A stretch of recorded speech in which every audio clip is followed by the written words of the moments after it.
What's up, it's Sierra LaFay. Welcome to my channel. I do apologize for the delay in my uploading. Life has gotten very busy, but I'm very grateful. I update my Instagram and TikTok a lot more than I have been on here, so if you want to stay updated with what I'm doing, make sure to follow me on those platforms. Anyway, wanted to get on here to share with you guys a little bit of an update with my hair. In the next few videos, actually, I'll be giving you guys some updates about what's been going on with my hair. But for this one, I wanted to share with you guys some of the mistakes that I've learned that I've been making with heat training. I've been heat training for a very long time, and some things that I thought I was doing correctly, actually I wasn't doing correctly. I try to remind you guys that I'm not a hair expert. I did not go to hair school. All I'm doing is sharing my journey with you all about what I'm doing and what I think helps at the time. And you know, I've learned that some things that I thought was helping was actually doing the opposite. So just make sure with all the information that I give you, take with a grain of salt, do your own research. Everybody's hair is different.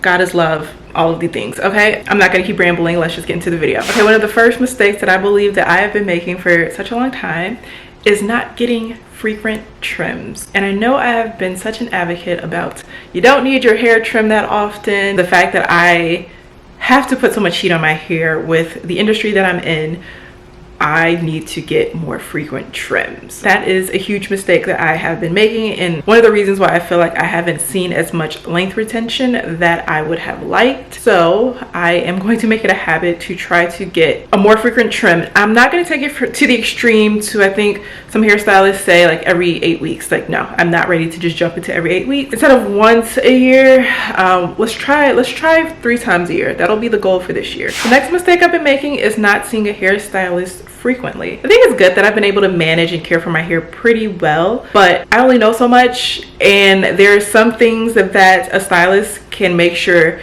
my hair gets that I don't know that it needs, and they have access to products that I don't have. So just like going to the doctor for your annual physical, I think that's kind of what my hair needs as well, but as opposed to it just being once a year, I need to go a few times a year just to make sure that my hair is really getting everything that it needs so that it can stay healthy and flourishing and all of the above. But to be honest, my real goal is to just have a stylist care for, grow out my hair, look after it for me. In the meantime, making sure that I see one at least quarterly, I think would help, just to make sure that I'm staying on the right track with using the right products and doing the right techniques to make sure that my hair is staying as healthy as possible. This mistake is an obvious mistake that I talk about all the time. Sometimes it's not really my fault, but it still kind of is. But the mistake I've been making is putting heat on my hair as often as I do. Again, that's a part of me being a model in the industry that I'm in, where I'll go to set and they have stylists on set. So even if I straighten my hair the morning of, they're still gonna wanna re-straighten it or do whatever. In most weeks, I have multiple shoots within the week, so I just get heat constantly put on my hair. Something that I did not know that I guess I can do is that I could tell the hairstylist to put heat protectant on my hair. So I have been doing that recently, and they haven't had an issue with me asking. So again, that's like a mistake that I'm not trying to intentionally make, but it's just a mistake that has been occurring, especially a lot recently. Next mistake is like a half mistake.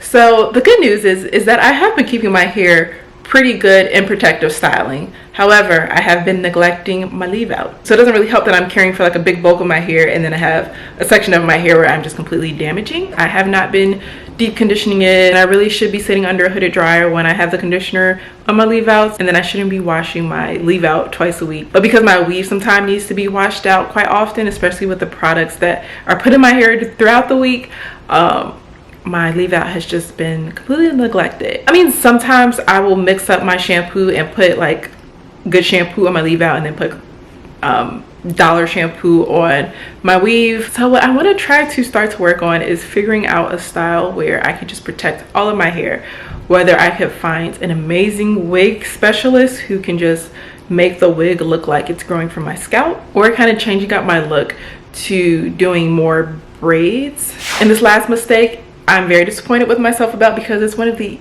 easiest things that you can really do to help to maintain, grow, and keep the health of your hair, and that is not drinking enough water and exercising. So I actually noticed that when I do drink a bunch of water for an extended amount of time, that I do see a difference in my length retention, and also when I exercise regularly. Now what I've learned is that your hair lives off of water. The hair is dead cells, so if you're drinking water, you're keeping it alive in a sense. And then with exercising, you're helping to stimulate blood flow to the scalp, which is going to help growing out your hair. I will say that I started off at the beginning of the year with drinking a bunch of water and exercising pretty much daily, and then life started lifing. I kind of dropped the ball, but as of this week, I did start back with working out and drinking more water, and I will say that it has given me a lot more energy, and it's helping me to feel a lot better mentally. I know it will also help with my hair growth, but I think if any of these mistakes you're making, if you're able to kind of switch one as quickly as you can, where you'll be able to see the benefits